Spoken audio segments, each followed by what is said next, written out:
네, 발빠른 국제뉴스 책임져 주시는 선재규 선임기자 나와 계십니다. 어서 오세요. 안녕하세요. 네, 조류 인플루엔자 첫 인체 감염이 확인됐고 사망까지 확인이 됐다고요. 어떤 얘기인가요?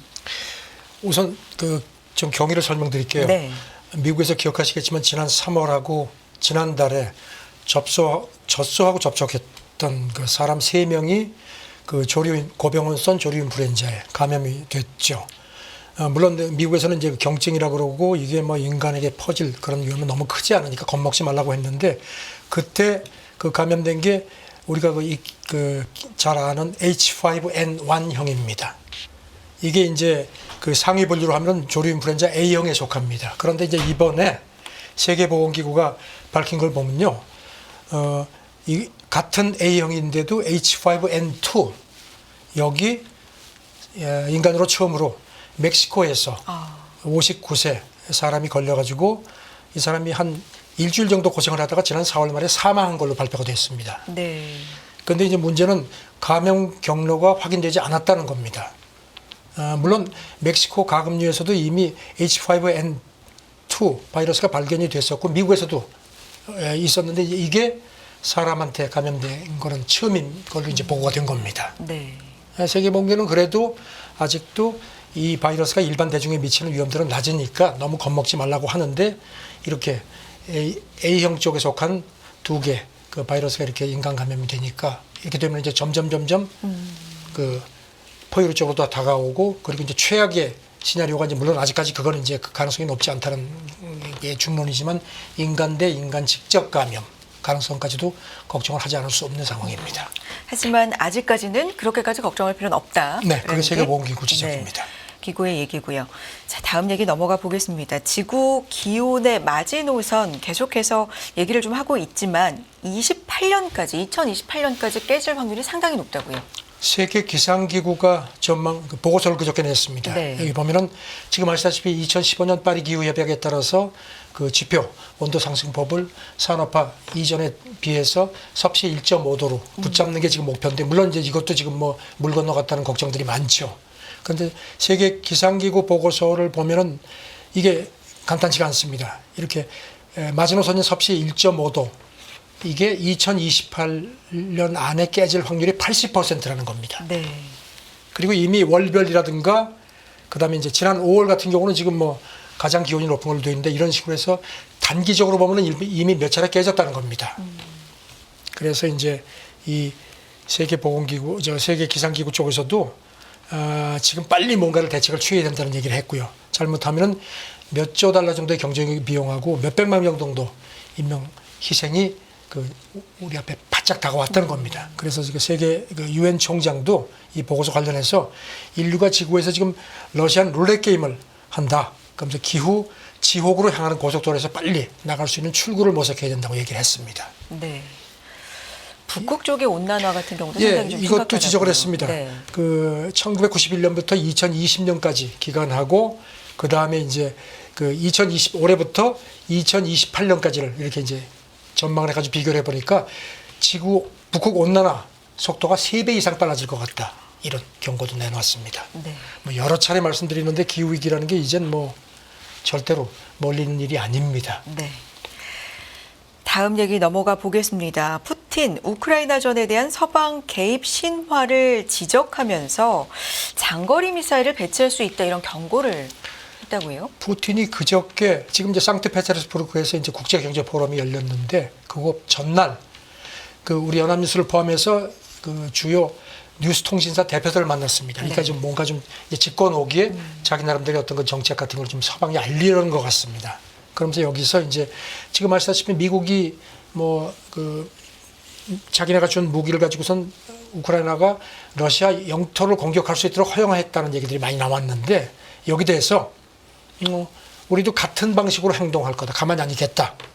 그러면서 비대칭적일 수 있다. 그러니까 그쪽에서 받는 만큼보다 더 많이 줄 수 있다는 그런 경고를 했습니다. 또 어떤 얘기를 덧붙였습니까? 그리고 이제 지금 뭐 북대서양조약기구 쪽에서 그 러시아가 유럽을 침공할 가능성이 있다는 네. 얘기를 자꾸 하는 모양인데 헛소리다. 그렇게 얘기를 했습니다. 그러면서도 이제 핵무기에 대해서는 거듭 경고를 했습니다. 지금 뭐 러시아가 절대로 핵무기를 사용하지 않을 거라고 서방이 판단을 하는 모양인데 그렇게 쉽게 생각하지 마라. 우리 주권하고 영토가 위협받으면 우리가 할 수 있는 모든 걸 다 할 거다. 그래서 거듭 그 경고를 했습니다. 네. 2차 대전 뭐 디데이 80주년 이런 것도 있었는데 여기서도 언급이 어제였죠. 있었다고요? 그래가지고 네. 이제 여기 다들 모였는데 그 나토 사무총장이 어제 여기서 이런 얘기를 했습니다. 나토가 우크라이나에 물론 무기는 주지만 직접 파병할 계획은 없다. 그 바이든 대통령도 어제 같은 얘기를 했습니다. 그런 얘기를 했는데 이 나토 사무총장은 지난달 말 그 영국 이코노미스트 인터뷰에서는요 우크라이나에 준 서방 무기 사용 규제 완화를 검토해야 된다는 얘기를 해서 그때 이제 푸틴이 발끈했었거든요. 그런데 일단 이렇게 파병을 안 한다고 손을 긋기는 했습니다. 중국과의 관계에 대해서는 어떤 얘기를 한 게 있습니까? 네, 네. 그 국제 무대에서 붙은 얘기가요. 중국하고 러시아 협력은 억제력이고 안정 요소다. 그러면서 경제, 외회, 안보 여러 분야에서도 협력이 진행되고 있다고 강조를 했고요. 그러면서 이제 지금 중국도 그렇고 러시아도 그렇고 지금 제재를 많이 받고 있죠. 특히 중국 같은 경우는 미국의 IT 제재를 받는데 이거에서 이제 이게 서로의 공통 분모니까 이거를 발판으로 해서 어떤 진영 구축을 더 심화시키겠다는 그런 의지를 강하게 시사를 했습니다. 그런데 이 자리에서 우리나라에 대한 언급이 나왔나 봅니다. 네. 이거 연합뉴스와 이게 질의를 한 거에 답변을 한 걸 이제 러시아 관영 통신 타스가 보도를 했는데요. 푸틴이 이렇게 얘기를 했다는 겁니다. 한국 정부와 일할 때 어떤 러시아 혐오 태도를 보지 못한다. 그러면서 분쟁 지역에 직접적으로 어떤 무기 공급도 하지 않는다 하면서 이걸 대단히 감사하게 생각한다. 이렇게 얘기를 했습니다. 이게 그러면서도 여기다 덧붙이기를 미국이 우크라이나에 보낼 무기를 구하려고 이제 한국이라는 얘기를 안 했는데 우방에 접근하고 있는 걸 잘 알고 상황을 주시하고 있다. 그러니까 이제 앞으로도 그러지 말라는 그런 압박인 것 같습니다. 그런데 이게 2022년 10월에 있던 언급과는 좀 온도 차이가 큰가 봅니다. 그렇죠. 네. 그 당시 2022년 10월에 그 발달클럽 연설에서 푸틴은 이렇게 얘기를 했거든요. 한국이 우크라이나에 무기와 탄약을 공급키로 한 것으로 알려졌다 하면서 이거는 우리 관계를 파괴할 거다 이렇게 경고를 했는데 여기서 이제 조금 많이 좀 달라졌습니다. 네. 이날 답변에서도 또 덧붙이기를요. 한국하고 러시아 관계가 악화하지 않길 희망한다. 그러면서 한 번 더 전체와 관련한 양국 관계 발전에도 관심이 있다. 그리고 이제 불행히도 현재 무역 경제 관계에서 부정적인 영향이 있지만 지난 몇십 년간 달성한 관계 수준을 부분적으로라도 유지를 해서 미래에 회복될 수 있길 바란다. 상당히 지금 아주 러브콜을 세게 보냈습니다. 그러네요. 북한 문제도 언급을 했는데요. 푸틴 얘기는 이렇게 되어 있습니다. 다른 누군가가 좋아하든 말든 우리 이웃인 북한과의 관계를 발전시킬 거다. 그러면서 이제 이렇게 북한하고 러시아의 밀착을 재확인했습니다. 그리고 이제 북한을 좀 두둔했습니다. 그들은 위협받으니까 대응한다. 그러면서 위협이 없다면 핵 문제는 점진적으로 해결될 거다. 그러면서도 끊임없이 위협받는데 어떻게 하겠는가 이렇게 또 북한을 두둔을 했습니다. 알겠습니다. 다음은 독일 총리가 연방의회에 출석해서 한 언급들을 좀 보도록 하죠. 오늘날 독일에서 태어난 어떤 아이도 전쟁을 경험하지 않게 할 책임이 있다. 이런 얘기를 했네요. 그동안에 몇 번 말씀드렸는데 서방이 독일이 이제 500km까지 갈 수 있는 순항 미사일 타우러스가 있는데 네. 이걸 이제 우크라이나가 달라고 계속 요청을 했는데 안 줬거든요. 그래서 독일 내에 연정 내에 강경 세력들은 이거 줘야 된다. 근데 슐츠는 계속 안 된다 했는데 이제 그러니까 그 뭐야 평화 총리 저 사람 너무 좀 약하다 이런 비판이 나오니까 이제 그걸 의식한 것 같습니다. 네. 그저께 독일 의회에 출석해서 이렇게 얘기를 했습니다. 내가 독일 총리로서 지금 독일에서 태어나는 어떤 아이도 이 땅에서 전쟁을 경험하지 않게 할 책임이 있다. 그게 내 정책의 절대적인 우선순위다. 하면서 평화를 걱정하는 게 뭐 때때로 상당히 순진하거나 불명예스럽게 이렇게 묘사가 되는데 그렇지 않다. 백기를 들거나 폭력과 불의에 굴복하지 않는 것을 의미하지도 않는다. 이렇게 강하게 아주 반박을 했습니다. 네. 이게 앞서서 전해주셨던 이 푸틴 대통령의 어떤 말과도 좀 그렇죠. 네, 푸틴이 연관이 있습니까? 통신사들 대표 만났을 때도 네. 러시아 영토를 공격할 수 있는 미사일이 등장하면 이게 이제 타우러스를 의미하는 겁니다. 당연히 독일하고 러시아 관계가 완전히 파괴될 거다 이렇게 경고를 했는데 뭐 그것 때문에 그런 건지 모르지만 제가 보기엔 이렇게. 근데 숄츠는요 또 우크라이나가 그 독일이 준 무기 가지고선 러시아를 무조건 공격하지 말라는 거 아니다는 겁니다. 왜냐하면 지금 이제 그 접경 하르키우 같은 데 지금 러시아가 점령을 하고 있는데 그거를 탈환하기 위해서 거기는 공격할 수 있는 거 아니냐 뭐 이런 식의 또 여지를 줬습니다. 그저께 가그에서 또 비상사태 대비하는 새 국방 지침을 채택을 했다고요, 독일이? 그 지금 뭐 유럽 지정학적 그 위험이 뭐 여전하죠. 네. 그래서 그런지 새 국방 지침을 채택을 했는데 이게 이제 통독 이전에 작성된 걸 35년 만에 이제 업그레이드한 겁니다. 그 보면요, 식량 에너지 같은 것도 이제 나라가 유사시 이제 징집을 할 수 있고, 그다음에 병력도 이제 동원할 수 있게 되어 있고, 문화재 보호 같은 것까지 지침을 담았는데 전쟁이 터지면은 이를테면 슈퍼마켓에 있는 식료품 같은 것도 압수할 수 있게 하는 그런 내용이 들어가 있습니다. 독일 국방장관이 푸틴이 우크라이나 국경에서 전쟁을 멈출 걸로 절대로 믿어서는 안 된다. 그래서 최소한 2029년까지는 전쟁 능력을 갖추는 게 필요하다 이렇게 강조를 했습니다. 알겠습니다. 다음은 유가에 대한 분석 얘기로 넘어가 볼 텐데요. 오펙 플러스가 자발적 감산 220만 바렐의 자발적 감산은 9월 말까지 연장 이런 결정을 했는데 여기에 대해서 블룸버그의 지적 분석이 있습니다. 어떤 내용입니까? 연장을 하기로 하면서도 또 그 이후에 월 단위로 감산 규모를 줄이기로 했습니다. 내년 1분기까지. 그렇죠. 네. 일단 그렇게 하면서 상황을 보겠다. 네. 이렇게 이제 슬그머니 여지를 줬거든요. 여기에 대해서 이제 이게 이제 블룸버그 진단이 오펙 플러스의 그 산유 정책이 조금 초점이 바뀌는 것 같다는 겁니다. 그 동안에는 그 이제 감산한 게 이제 유가를 안정시키려고 이제 오펙 입장에서 보면 이제 이걸 유가를 좀 회복시키려는 거죠.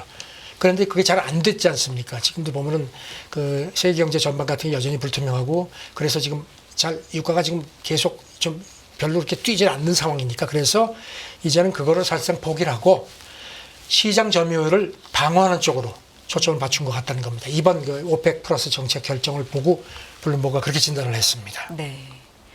그러니까 정책의 전환이다. 예. 목표의 방향 자체를 좀 변환시키거나라는 분석이네요. 그렇죠. 네. 이쪽 그 원자재 시장 그 분석하는 걸로 좀 평가를 받는 존 캠프가 이제 칼럼을 올렸는데 그렇게 됐습니다. 제목도 오펙 플러스가 시장 점유율 방어로 정책을 전환한다 이렇게 올렸으면서 이렇게 했습니다. 그래서 이제 지난 2년 동안 오펙이 감산하는 와중에 미국, 캐나다, 브라질, 가이아나 같은 데가 여기에 산유국들이 시장 점유율을 많이 치고 들어왔기 때문에 야 이거 안 되겠다 싶어서 이제 이렇게 좀 이제 다시 그 감산폭을 줄여서 사실상 서서히 증산하는 쪽으로 가기로 한 거라는 겁니다. 그리고 이제 그렇게 2년 동안 그렇게 오펙이 시장에서 조금 빠지는 와중을 미국 셰일유 업계 같은 데서 셰일유는 오펙에 비해서 생산 단가가 높거든요. 그래서 이제 빠지니까 이제 그 덕에 어부지를 치고서 이제 셰일유가 자기들 그 점유율을 높였기 때문에 그것도 좀 이제 회복을 시키려는 그런 점도 고려가 됐을 거라는 게 이제 이 사람의 그 진단입니다. 또 추가로 나온 얘기들을 있습니다. 그래서 지금 이 칼럼에서. 네. 감산 축소를 하기로 하고선 당장 실행하는 게 아니고 오는 10월부터 이제 단계적으로 하기 한 것도 이제 서방에 대해서 봐라. 우리가 조금 여지를 줄 테니까 그렇다고 너희들 무작정 우리 속수무책 아니라는 점을 이제 은근히 시사를 한 거라는 겁니다. 네. 이제 유가에 대해서 그럼 유가가 어떻게 될 것인가 방향성에 대해서 그러니까 이제 많이 시장 얘기가 쪽에서는 나오는데. 이제 오펙이 이제 그런 거에서 이제 유가가 이제 더 안 올라갈 수 있겠다 이제 증산을 하니까요. 그런데 여기 대해서 이제 그 사우디 서기 장관이 그런 오판하지 마라. 금융시장 일각에서 뭐 유가 약세 전망이 나오는데 나는 동의하지 않는다. 그러면서 오펙 플러스가 역시 바른 결정을 했구나 하는 게 조금 있으면 알게 될 거다.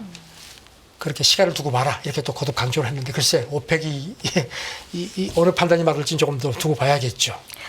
그런데 이런 유가에 대한 결정이 바이든 대통령한테는 깜짝 선물이다. 또 이런 얘기가 있네요. 블룸버그 진단입니다. 네. 산유권이 의도하지는 않았겠지만 일단 이렇게 되면 이제 증산이니까요. 사실상 조금 이제 바이든한테는 이제 이게 이제 시차를 두고 또 나오니까 11월 선거 앞두고 가을쯤에서 유가가 좀 더 떨어질 수 있고 그러면은 미국 휘발유 값이 떨어지게 되면은 이게 아주 바이든한테는 그냥 생각지도 않았던 선물이라는 겁니다. 네. 뭐 인플레이션 전반적으로 지금 네. 여기 대해서 이제 컨설팅사 레디언 에너지 그룹 대표 이 사람은 이제 백악관에서 근무한 경력도 있는데 이 사람이 블룸버그에 바이든한테는 이게 지금 인프레가 씁쓸한 숲인데 거기는 큰 아주 크림 수프 한 덩어리를 얻었다. 이렇게 얘기를 했습니다. 그러면서 이제 블룸버그하고 모닝 컨설트가 5월 조사를 해보니까 이제 7개 경합주에서 당락이 결정되는데 그 경합주 유권자의 30%가 무슨 이민 문제, 낙태 문제, 기후위기 이런 게 아니고 당장 우리 표심에 중요한 거는 휘발유 값이다. 이렇게 답변을 했다는 겁니다. 네. 그러면서 이 무디스 마크 잔디 수석 애널리스트, 이 사람은 이제 미국 시장의 전문가인데 이 사람이 이렇게 봤습니다. 선거 전까지 가솔린 값이 미국 가솔린 값이요. 갤런당 3달러 내외로 안정이 되면 바이든이 이길 가능성이 높고 4달러가 넘어가면 트럼프가 이길 가능성이 높다. 이렇게 또 봤네요. 네. 오늘 새벽에 보니까 지금 미국 가솔린 값이 갤런당 3.5달러 정도로 나왔나요? 그러니까 지금 딱 그 중간에 걸려 있습니다. 이 얘기 조금만 더 해볼까요? 무디스가 그러니까 진짜 변수, 중요한 이 대선의 키는 가솔린 값이다. 이렇게 얘기를 한 거잖아요. 예, 무디스가 낙태, 그렇게 이민, 기후 위기도 아닌. 그렇죠. 그게 크니까 낙태 문제 가지고서 바이든이 유리하다 이렇게 얘기를 하는데 그게 아니라는 겁니다. 미국 유권자들은 당장 지금 휘발유값, 인프레 이것 때문에 그래서 그러면서 이제 2022년 중간 선거 앞두고선 그해 여름에 네. 미국 가솔린 가격이 갤런당 5달러를 넘어선 적이 있거든요. 그때 민주당이 이것 때문에 굉장히 애를 먹어. 물론 이제 낙태 문제가 나중에 좀 보탬이 돼서 민주당이 그렇게 이제 아주 많이 지지 않고 민주당 쪽에서는 이겼다는 얘기까지 나왔지 않습니까? 그리고 또 이제 현직 대통령은 또 전략 비축류 방출이라는 카드도 주고 있다는 겁니다. 네. 그렇게 얘기를 했습니다. 그래서 자고전 바이든한테는 뜻하지 않은 선물이 됐다는 얘기가 있고요. 이렇게 유리한 측면도 있지만 계속해서 지적이 나오는 인지 저하, 나이에 대한 얘기 이런 게 또 나왔나 봅니다. 또 나왔습니다. 네. 또 나왔습니다. 지금 월스트리트저널이 보도를 했는데요. 네. 공화당, 민주당 인사들 해서 한 45명 정도가 이제 바이든하고 만나가지고 이제 했을 때 근데 이제 문제는 주로 공화당 사람들 얘기가 많이 있어서 이제 이거 가지고서 조금 좀 객관성의 문제가 있다는 지적도 있습니다. 어쨌든 이제 월스트리트저널은 그런 얘기를 쭉 했습니다. 마크 존슨 하원 의장이 지난 1월에 바이든 만나가지고 이제 우크라이나 지원안 통과 문제 가지고 얘기를 했을 때 바이든이 너무 목소리가 작아가지고 알아듣기가 힘들었다는 얘기를 했다는 거고요. 그 다음에 또 바이든이 보니까 이렇게 노트를 보고선 답변을 하더라는 겁니다. 그리고 이제 어려운 문제가 있으면 참모한테 이렇게 답변하도록 했고, 그리고 또 지난 1월에는 여야 의원 20명을 만나가지고 이렇게 인사를 하고 이제 하는데 너무 바이든이 늦게 움직여가지고 회의가 한 10분 늦게 시작됐다는 얘기를 했다는 거고요. 네. 그리고 자기 정책을 제대로 기억도 못하더라 이런 얘기도 있었다고 했는데, 그래서 전 같지 않다 이런 걸 얘기를 했는데 이제 말씀드린 대로 이게 너무 공화당 사람들 얘기만 들었다. 그리고 또 이제 아시다시피 월스트리트저널이 물론 이제 그쪽에서는 아니라고 하지만 월가 쪽이라든가 이런 좀 보수 쪽 논조라는 얘기가 많지 않습니까? 이제 그래서 백악관 쪽에서는 정치적인 공격이다 이렇게 또 비판을 합니다. 너무 공화당 인사 증언 위주다 보도가. 그런데 자우장 네. 지난달 10일인가요? 네. 지금 81세죠. 선거 모금 때 김정은 국방위원장을 한국 대통령이라고 또 이렇게 말한 적도 있고요. 그다음에 발 헛디딘 것도 여러 차례 있고. 그다음에 이제 공화당계 로버트 헛 특검 한국계죠. 이 사람이 특검 보고서 냈을 때 바이든이 자기 아들이 큰 아들이 죽었는데도 기억 못하고 하더라 이 얘기를 했는데, 자기는 인지력 문제 조금 좀 잠잠할 만하니까 또 제기가 되네요. 대선 전까지 계속 서로, 아마 나올 겁니다. 공격하고 네. 방어하고 계속 나오겠죠. 전해주시고요. 워싱턴이 선재규 선임기자와 함께했습니다. 고맙습니다. 네, 감사합니다.